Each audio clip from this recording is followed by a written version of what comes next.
In the land where the desert meets the sea, where the call to prayer rises through the wind and the sun paints the mountains in gold, a story was written in faith, sacrifice, and endurance.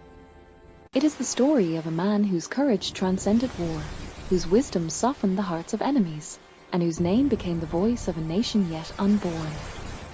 This is the tale of Emir Abdelkader, the lion of the desert, the man who turned resistance into honor and exile into immortality. In the year 1830, as the dawn broke over the shimmering waters of Algiers, French warships appeared on the horizon, their cannons glinting beneath the rising sun.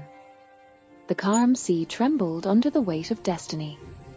Sailors shouted commands, drums rolled, and smoke rose as the French army prepared to land.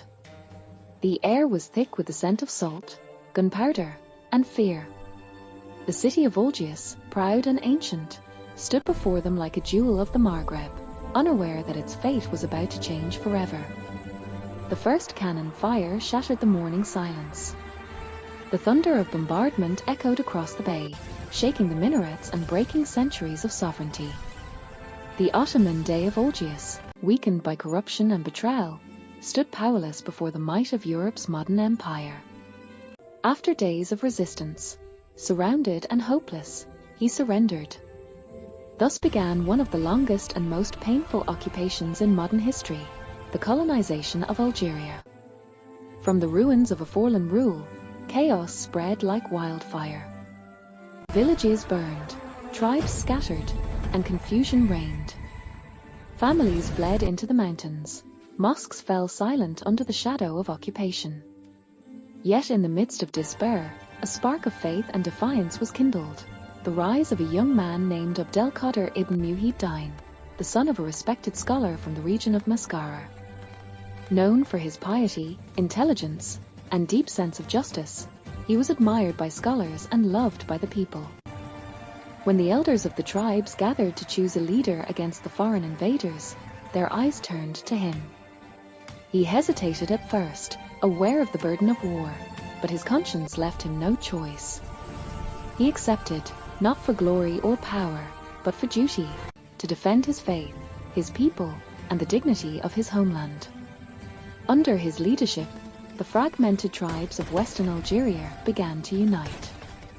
He built not just an army, but a vision, disciplined soldiers guided by faith and moral law. He established a government in El Takdamt, minted coins, and organized an administration grounded in justice. He sent envoys, wrote treaties, and built alliances with tribes and scholars alike. As he rode across the plains on his white horse, carrying the green banner of Islam, his name became a symbol of hope whispered from village to village, Abdelkader, the lion of the desert. The early years of resistance shone with courage and triumph. The French, expecting an easy conquest, met a brilliant strategist. Ambushes in the mountain passes, sudden raids on supply convoys, and daring attacks on fortresses turned their campaign into humiliation. French generals who once mocked their native tribes soon feared the emir's cunning. Yet Abdelkader's war was guided by principle. He forbade looting, protected civilians, and treated prisoners with dignity, earning admiration even among his enemies. War, he would later say, is only just when it defends justice. But France was relentless. Its empire would not accept defeat at the hands of faith and courage. Reinforcements poured in, new generals, new weapons, new brutality. Villages were torched, wells poisoned, and crops destroyed. The French sought to break not only the body of the resistance, but its soul. Still, Abdelkader endured. From the plains to the Atlas Mountains, he led his people with steadfast faith, retreating only to rise again. By 1834, France, weary of endless battles, signed the Treaty of Des Michels, recognizing his rule over large parts of Western Algeria. For a brief moment, peace breathed over the land. The emir built schools, courts, and farms, restoring life and education. Yet this peace was fragile, a shadow before the next storm. Within 2 years, the French violated the agreement, launching a new campaign of conquest. The emir once again took up arms. His army, though small, was bound by discipline and faith. As the years passed, the cost of war grew unbearable, families displaced, harvests ruined, and the cries of the wounded echoing through the valleys. Still, Abdelkader remained the unbroken heart of the resistance. In his nightly prayers, he sought strength from God as his people suffered beneath the weight of empire. By 1843, France had unleashed its most ruthless commander, General Bugeaud, a man who believed victory could be won only through terror. He introduced scorched earth tactics, burning villages, massacring civilians, and starving entire tribes. Columns of French troops marched through the plains, leaving ashes where life once thrived. Yet Abdelkader refused to surrender. His fortresses fell, but his faith did not. He fought not merely to survive, but to preserve the soul of his nation.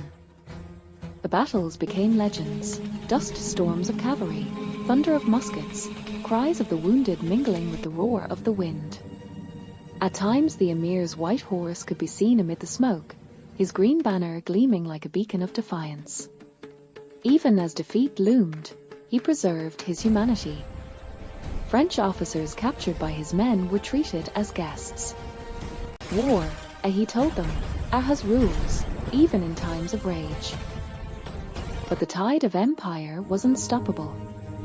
The French had more men, more guns, more hunger for domination. Abdelkader's people were starving, his resources depleted. In 1847, surrounded on all sides, he faced the impossible. Rather than see his followers perish in vain, he chose surrender, not as defeat, but as mercy.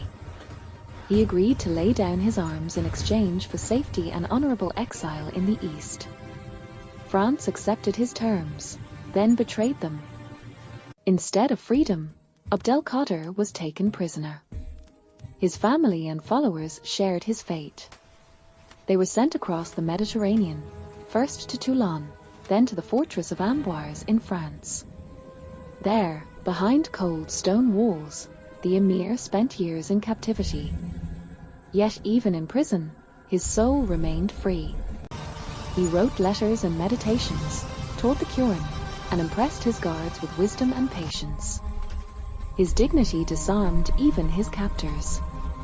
French philosophers, poets, and politicians came to meet the man they had once called their enemy, and left in awe.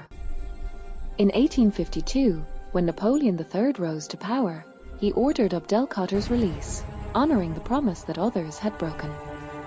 The emir, now in his 40s, chose exile in Damascus, Syria.